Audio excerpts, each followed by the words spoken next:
Bismillahirrahmanirrahim.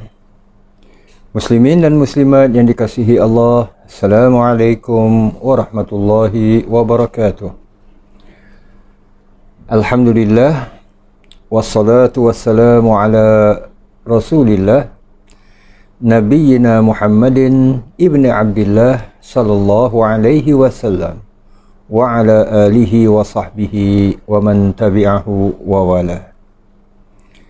Selamat kita bertemu kembali dalam siri penghayatan kita, kembara kita di alam firman. Kita menghayati surah Yasin, yang mana kita insya-Allah akan meneruskan penghayatan kita dalam memperkatakan fasa yang ketujuh, iaitu antara ayat-ayat dari ayat 71 hingga 81, yang mana topik berkenaan dengannya adalah perintah Allah Subhanahu wa taala supaya manusia sentiasa menggunakan kemahiran berfikir, akal yang Allah anugerahkan kepadanya, bagi mencari rahsia kejadian alam ciptaan Allah Subhanahu wa taala. Siaran ini adalah bahagian yang kedua, yang mana alhamdulillah dalam siaran yang lalu, bahagian yang pertama yang lalu, kita telah menghayati 3 ayat, 71, 72 dan 73. Insya-Allah izinkan saya mengajak para jamaah kita menyelongkar firman-firman Allah untuk kita terus menyintai firman-firman Allah surah Yasin ini, khususnya dan Al-Quran secara umumnya, iaitu ayat yang akan sama-sama kita selongkar adalah ayat 74 dan 75, iaitu firman Allah Subhanahu wa taala. Ayat 74 dulu. A'udzu billahi minasyaitonir rajim. Wattakhadhu min dunillahi alihatan la'allahum yunsarun. Dan tergamak mereka, iaitu yang dimaksudkan mereka di sini adalah orang-orang yang mensyirikkan Allah, yang menyembah Tuhan-Tuhan yang banyak selain menyembah Allah. Termasuklah orang-orang musyrikin Quraisy yang Nabi seru kepada Islam. Maka tergamak mereka menyembah beberapa Tuhan yang lain dari Allah, dengan harapan semoga mereka mendapat pertolongan dari makhluk-makhluk yang disembah itu. La'allahum yunsarun. Moga-moga mereka ini mendapat pertolongan. Itu harapan mereka. So ayat 75 pula Allah menerangkan, la yastati'una nasrahum. Benda-benda ataupun berhala-berhala yang mereka sembah itu tidak dapat sama sekali untuk menolong mereka. Wahum lahum jundum muhdarun. Sedangkan benda-benda yang mereka sembah itu sendiri menjadi tentera yang akan dibawa hadir, iaitu pada hari kiamat, untuk memberi azab seksa kepada mereka. So ini ayat 74 dan 75. Muslimin dan muslimat yang dirahmati Allah, kita imbas balik 3 ayat yang lalu, 71, 72 dan 73 dari fasa yang ketujuh ini.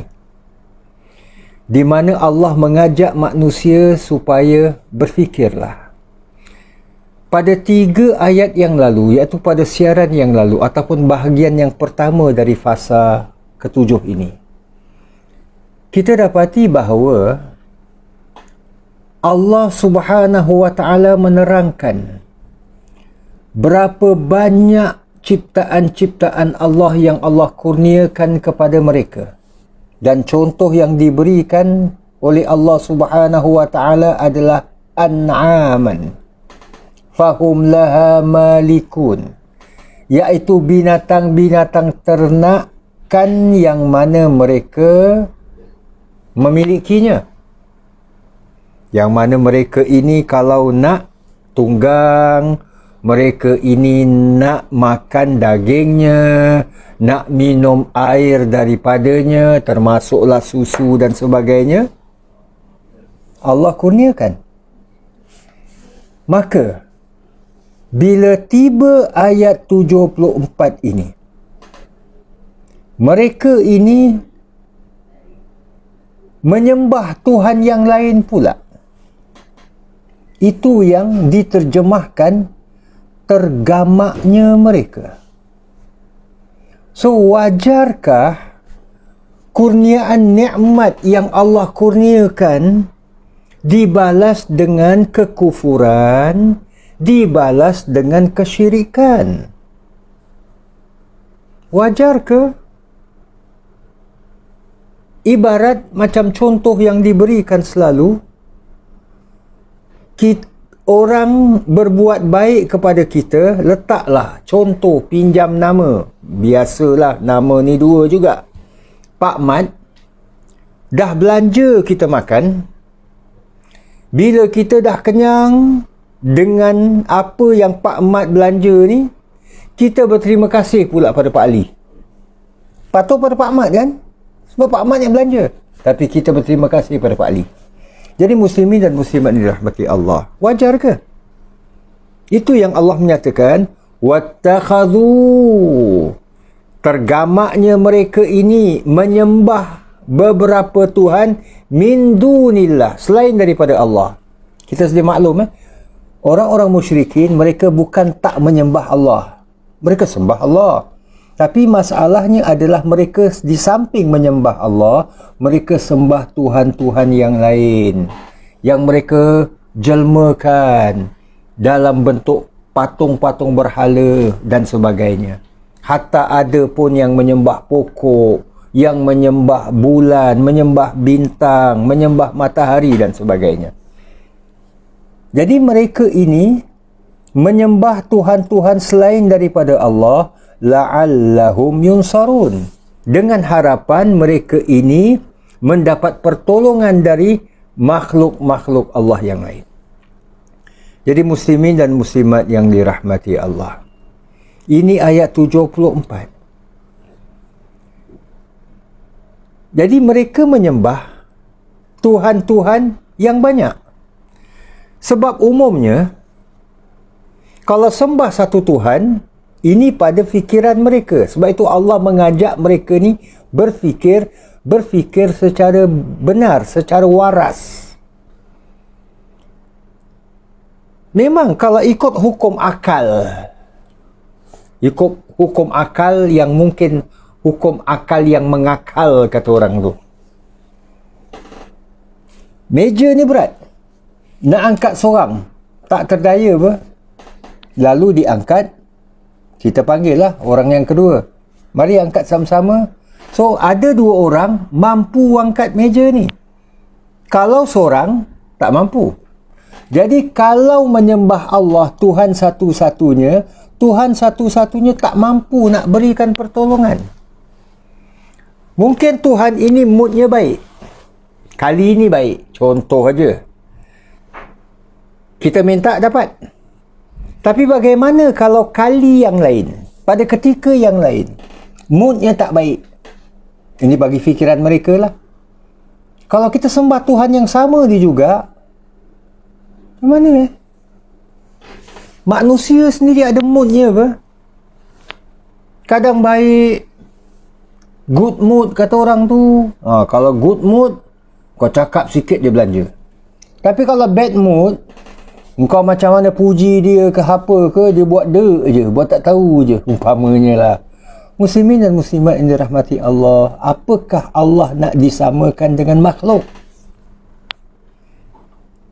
Itulah antara sebab manusia menyembah Tuhan yang banyak dengan tujuan agar mereka ini mendapat pertolongan. Iaitu Tuhan-Tuhan yang disembah ini dapat menolong mereka, di mana Tuhan satu ni, iaitu yang diserukan oleh Muhammad, Allah ini tak dapat berikan pertolongan kepada mereka. Persoalan yang selanjutnya, mampukah Tuhan-Tuhan yang disembah ini berikan pertolongan? Mampukah berhala-berhala yang disembah berikan pertolongan? Kita perhatikan muslimin dan muslimat yang dirahmati Allah. Kita perhatikan komen Al-Quran tentang kaum Samud, iaitu yang kita ambil, kita tukil daripada firman Allah sendiri dari surah Al-A'raf ayat 191 dan seterusnya. Allah berfirman, ayushrikuna ma la yakhluqu syai'an wa hum yukhlaqun. Patutkah mereka ini sekutukan Allah, syirikkan Allah dengan benda-benda yang tidak dapat menciptakan sesuatu, sedangkan benda-benda itu sendiri diciptakan? La yakhluqu syai'an, tak dapat, tak mampu nak mencipta sesuatu. Mereka sendiri diciptakan. Patutkah mereka syirikkan Allah dengan benda-benda macam ni? Itu ayat 191. Ayat 192 surah Al-A'raf ni juga, wala yastati'una lahum nasran wala anfusahum yansurun. Benda-benda yang disembah ini, berhala-berhala yang dipuja ini, tidak dapat menolong mereka dan juga tidak dapat menolong diri mereka ni sendiri, dirinya sendiri ni. InsyaAllah akan kita tukil nanti dalam kisah Nabi Allah Ibrahim AS. Mereka tak dapat defense, tak dapat pertahankan diri kalau dianiaya sekalipun. Patung berhala, benda mati, ditolak. Kalau diperbuat daripada batu, jatuh, pecah. Boleh dia mengelak dan sebagainya. Benda yang macam ni disembah. Dia tak mampu nak menciptakan, malah dia dicipta, dia dibuat, dan tak dapat berikan sebarang pertolongan. Hatta tolong diri dia sendiri pun dia tak dapat. Wa in tad'uhum ilal huda la yattabi'ukum. Dan jika kamu menyeru benda-benda itu untuk memperoleh petunjuk daripadanya, mereka tidak dapat menurut, iaitu menyampaikan hajat kamu, kata Allah. Sawa'un 'alaikum ada'autumuhum. Sama saja bagi kamu, sama ada kamu menyerunya, am antum samitun, ataupun kamu berdiam diri. Sama juga, benda mati lah. So ini ayat 193 dari surah Al-A'raf. Dan ayat 194 Allah berfirman, innal ladzina tad'una min dunillahi ibadun amsalukum. Sesungguhnya benda-benda yang kamu seru, yang kamu sembah selain daripada Allah itu adalah ibadun, hamba-hamba, makhluk-makhluk Allah yang lemah, amsalukum, sama seperti kamu. Yang kamu pergi sembah makhluk-makhluk yang lemah ni buat apa? pada kamu, kamu sangka benda-benda ini dapat menolong kamu. Dia sendiri nak tolong diri dia pun tak boleh, kata Allah. Fad'uhum falyastajibu lakum in kuntum sadiqin. Nah, Allah sampai mencabar. Oleh itu, cubalah menyerunya supaya benda-benda itu dapat memperkenankan permohonan kamu. Kalau betul kamu orang-orang yang benar. Mintalah. Umpamanya lah contoh.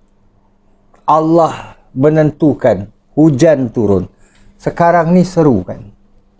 Seru minta daripada patung berhala yang kamu sembah supaya berhentikan hujan. Dia tak boleh buat.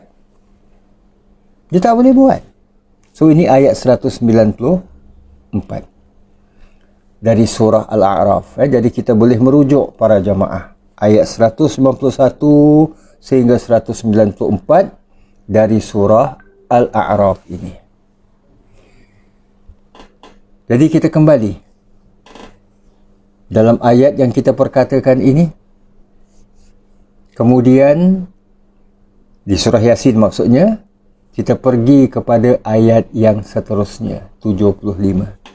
La yastati'una nasrahum wa hum lahum jundum muhdarun. Mereka ini, kata Allah Subhanahu wa taala, tidak mampu untuk menolong mereka. Iaitu benda-benda yang kamu sembah ini tak dapat menolong kamu, wahai orang-orang musyrikin. Wahum lahum jundum muhdarun. Bahkan mereka ini kelak akan dihadirkan, akan dibawa, dihadapkan semacam tentera, menjadi tentera untuk dihadirkan. InsyaAllah akan kita selongkar bahagian ini.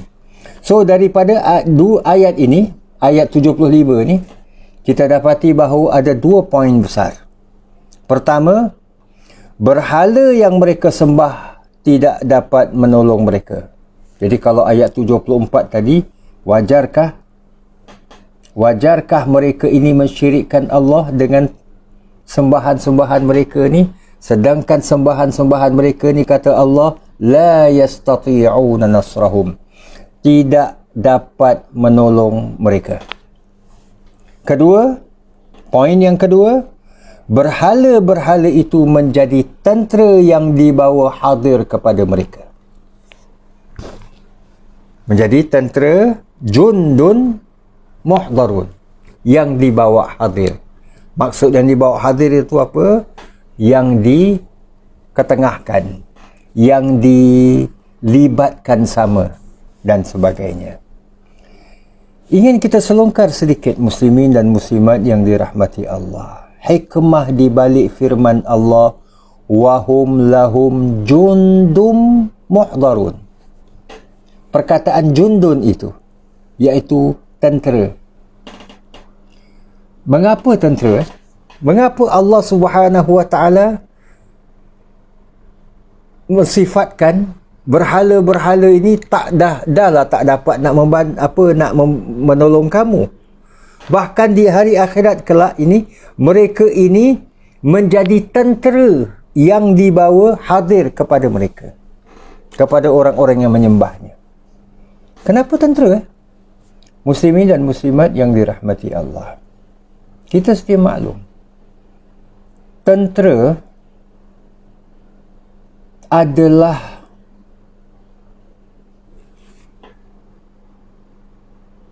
orang-orang yang berperanan mengawal, mengawas, bahkan menjaga sesuatu situasi bila mana kemungkinan-kemungkinan perkara-perkara yang buruk yang tak diingini akan berlaku. Muslimin dan muslimat yang dirahmati Allah, bila sebuah negara diserang, mesti ada tentera yang mempertahankan negara itu. Takkan orang-orang awam nak dilibatkan? Tentera duduk diam aja, duduk dalam kem aja. Tak mungkin kan? Mereka yang paling ke depan. Bila ada pilihan raya, contohnya, pada ketika itu pilihan raya, kalaulah umpamanya dalam sebuah negara yang republik sebagai contoh, yang mana pemegang kuasanya, pemerintah yang paling tinggi adalah, selain presiden, adalah merupakan Perdana Menteri, contohnya, maka bila mana kabinet telah dibubarkan, maknanya Perdana Menteri pun pada ketika itu dan menteri-menteri kabinet yang lain adalah statusnya sama macam orang-orang awam, macam rakyat biasa. Mereka juga rakyat. So, siapa yang berkuasa? Tentera. Tentera yang berkuasa dan tentera yang mengawal keadaan. Sebab itu ada setengah negara dalam situasi-situasi yang macam ini, tiba-tiba tentera mengguling kuasa, merampas kuasa di banyak berlaku negara-negara di dunia. Iaitu sebuah pemerintah itu digulingkan oleh kuasa tentera. Jadi tentera sepatutnya berkuasa mengawal negara. Kalau dalam konteks ayat yang sedang sama-sama kita hayati, tentera ini, benda yang kamu sembah ini, menjadi tentera yang sepatutnya tentera ini mengawal kamu. Mengawal kamu. Kalau ada sesuatu, umpamanya lah, malaikat nak tabok kamu, umpamanya lah, seorang tu, hamba Allah ni, dia mensyirikkan Allah, dia buat dosa, so dia akan dihukum oleh Allah. So malaikat pun nak tabok dia, nak sepak dia ke, nak sepak dia ke apa ke. So datang berhala ini, tahan. Boleh ke? Itu yang Allah katakan, la yastati'un. Mereka tidak mampu. Dalam hal ini, muslimin dan muslimat yang dirahmati Allah, yuk kita menukil iktibar dari kisah Nabi Allah Ibrahim alaihissalam. Kisah Nabi Allah Ibrahim, antaranya dalam bahagian di mana Nabi Allah Ibrahim alaihissalam menghancurkan patung-patung berhala, ia terkisah di beberapa tempat dalam Al-Quran. Namun apa yang ingin saya mengajak para jamaah, kita menukil iktibar ini dari surah As-Saffat antara ayat 88 hingga 93. Yang mana pada ayat-ayat tersebut bermula dengan orang-orang ini mengajak Nabi Ibrahim, yang mana pada ketika itu merupakan seorang remaja. Diajak pada keramaian, Nabi Allah Ibrahim buat alasan, aku ni tak berapa sihat. So bila mereka dah semua pergi, patung-patung berhala ditinggalkan di mana? Di rumah berhala. Nabi Ibrahim pun pulang ke rumah, bawa kapak, kemudian hancurkan patung-patung berhala dan ditinggalkan patung berhala yang paling besar. Mungkin paling besar saiznya ke, paling besar pangkatnya ke, wallahu alam. Yang ingin kita lihat di sini adalah Nabi Allah Ibrahim menghancurkan patung-patung berhala itu.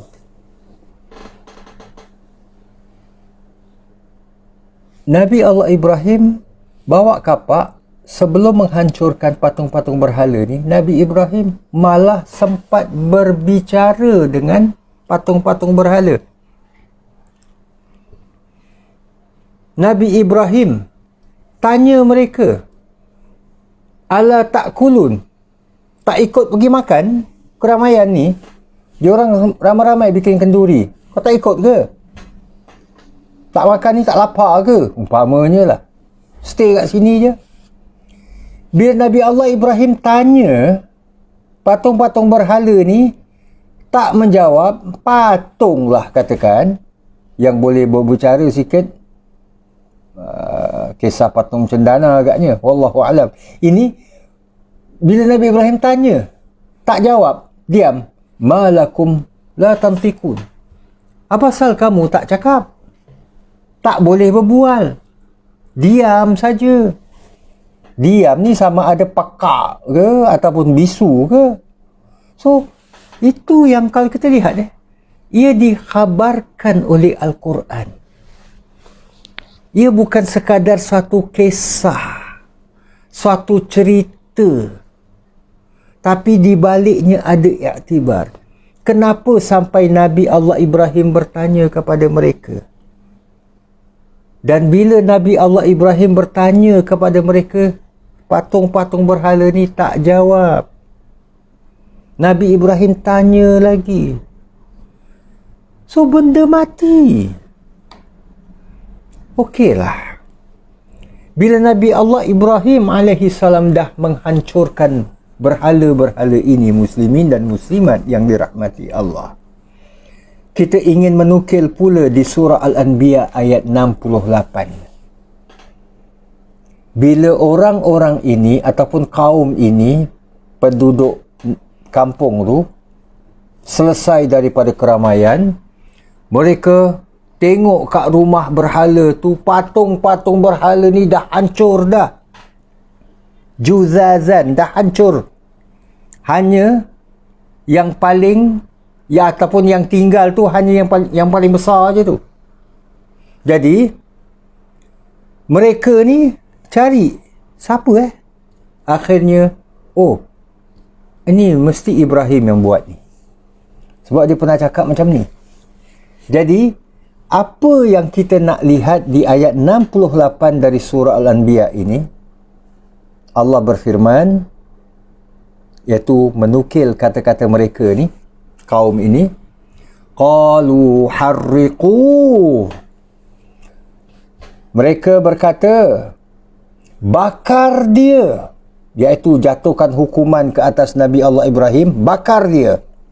Wansuru alihatakum, dan belalah Tuhan-Tuhan kamu, in kuntum fa'ilin, jika kamu betul mahu bertindak membelanya, iaitu membela patung berhala.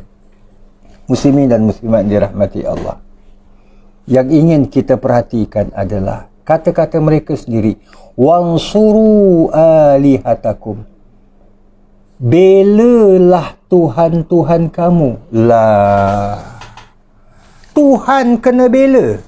Patut Tuhan yang kamu sembah tu yang bela kamu.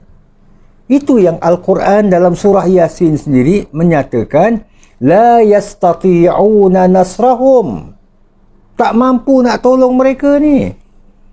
Jadi kita perhatikan. Dan dalam surah Yasin ini juga pernah kita laluinya, muslimin dan muslimat yang dirahmati Allah, ayat 23, kisah seorang lelaki Antakiyah, waja'a min aqsal madinati rajulun yas'a. Dia ni beriman dengan seruan para rasul yang Allah utuskan kepada ashab al-qaryah. Orang-orang Antakiyah ini mengikut sebahagian tafsiran. Kita imbas balik, di mana pada ayat 23 surah Yasin ini Allah berfirman, a'attakhidhu min dunihi alihatan, patutkah aku menyembah beberapa Tuhan yang lain daripada Allah? Maknanya sudah tentu tak patutlah. In yuridnir rahmanu bidur, jika Allah yang bersifat maha pemurah hendak menimpakan kepadaku dengan sesuatu bahaya, la tughni anni syafa'atuhum syai'an wa la yunqizun. Mereka, yakni patung-patung berhala ataupun benda-benda yang disembah ini, tidak dapat memberikan sebarang syafaat kepadaku, dan mereka juga tidak dapat yunqizun, tidak dapat menyelamatkan aku.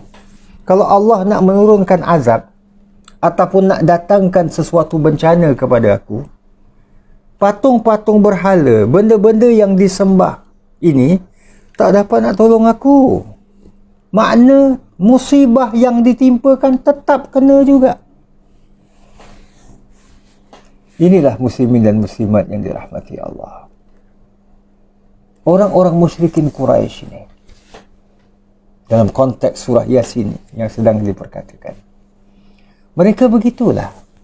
Syirikkan kepada Allah, mensyirikkan Allah dengan menyembah patung-patung dan tuhan-tuhan yang pelbagai dan sebagainya. Maka patung-patung ini yang disembah ini mereka harapkan dapat memberikan pertolongan kepada mereka. Sebenarnya tidak. Malah di akhirat nanti Allah Subhanahu wa taala mengkhabarkan kepada kita. Tak cukup begitu. Orang-orang musyrikin ini mereka menyalahkan Allah. Menyalahkan Allah kerana mereka ini syirik.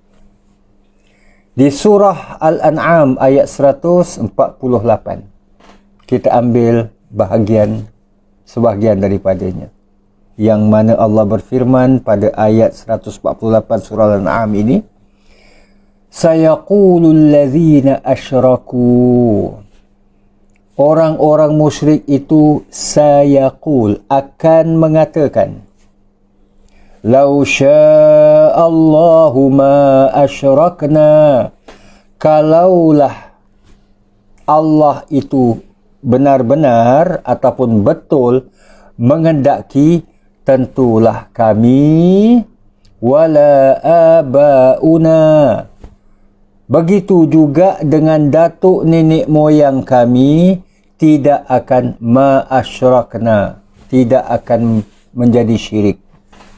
Wala harramna min syai', dan tidak pula kami haramkan sesuatu apapun. Maknanya, kalau Allah kehendaki, kami tak jadi syirik, tak menjadi musyrik. Begitu juga orang tua-tua kami ni, datuk nenek moyang kami pun tak menjadi musyrik. Ini pasal Allah hendak. Allah tentukan, Allah mahu kita jadi musyrik. So, apa nak buat? So, muslimin dan muslimat yang dirahmati Allah, akhirnya kita lihat, inilah dua ayat, ayat 74 dan 75. Bila kita imbas balik bahagian yang pertama, iaitu siaran yang lalu, ayat 71, 72, 73, memperkatakan persoalan syukur, kan? Afala yashkurun, mengapa mereka tidak bersyukur? So, itu ayat 71 hingga 73. Kali ini di ayat 74 dan 75 pula persoalan syirik. Itu yang persoalannya adalah mengapa persoalan syirik, iaitu di ayat 74 dan 75, diperkatakan selepas persoalan syukur, iaitu ayat 71 hingga 73. Yuk kita perhatikan muslimin dan muslimat yang dirahmati Allah. Bahasa Arab ni kan cukup unik, yang mana susun katanya, bahkan jangan susun kata, kalau kita pergi lebih mendetail lagi.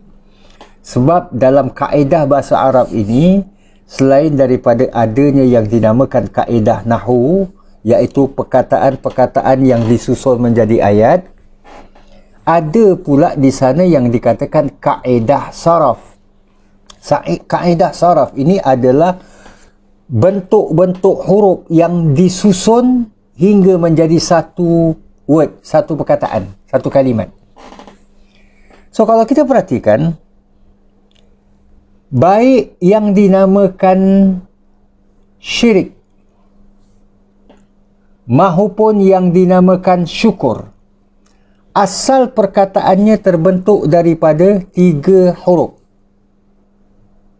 Huruf shin, huruf kaf, huruf ra.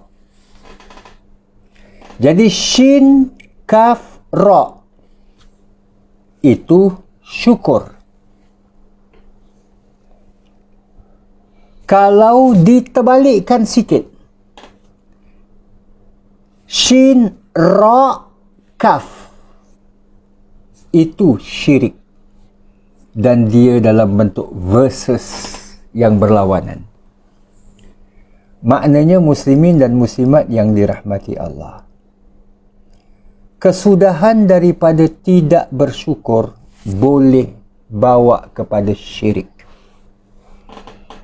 Atau dengan susun kata yang lain,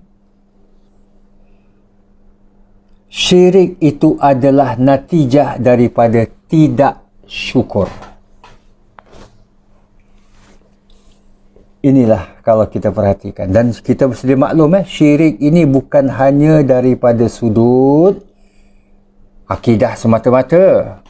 Hatta dalam perkara-perkara apa pun, sesuatu ini, kurniaan Allah ini, nikmat pemberian Allah ini perlu kita bersyukur.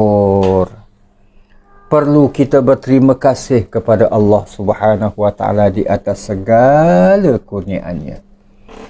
Jadi sebab itulah, biarlah kita ini menjadi hamba-hamba yang bersyukur. Nabi sendiri yang telah diampunkan dosanya yang telah lalu maupun yang akan datang. Nabi solat sampai bengkak-bengkak kaki kan, dalam hadis yang biasa kita dengar. Ummul Mukminin Aisyah bertanya kepada Nabi, kenapalah ibadah Nabi macam ini? Bukankah Nabi telah diampunkan oleh Allah dosa-dosa yang telah lalu maupun yang akan datang? Lalu Nabi SAW bertanya kembali kepada Aisyah, wahai Aisyah, tidak sukakah aku ini menjadi akunu abdan syakura, seorang hamba yang bersyukur? Jadi muslimin dan muslimat yang dirahmati Allah, memang ada orang beribadah kepada Allah, dia solat, contoh yang very simple, ia solat sebab ia takut kalau tak solat nanti aku kena seksa di akhirat. Ya, betul? Bagus tu. Lalu dia solat.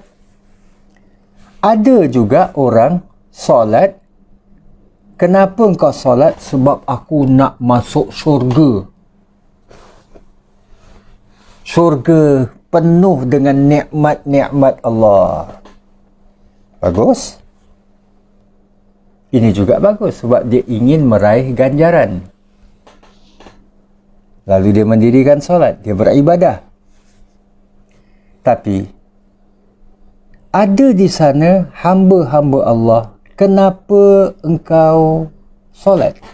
Kenapa beribadah? Ia akan mengatakan, aku beribadah kepada Allah kerana aku bersyukur kepada Allah. Aku bersyukur kepada Allah. Sebab itulah muslimin dan muslimat dirahmati Allah, ada sebahagian para ulama kita, sebahagian yang bila mana selesai, ini contoh saja, contoh, selesai daripada mendirikan solat, Assalamualaikum warahmatullahi, Assalamualaikum warahmatullahi, ada yang suka melafazkan Astaghfirullah. Ia mohon pengampunan.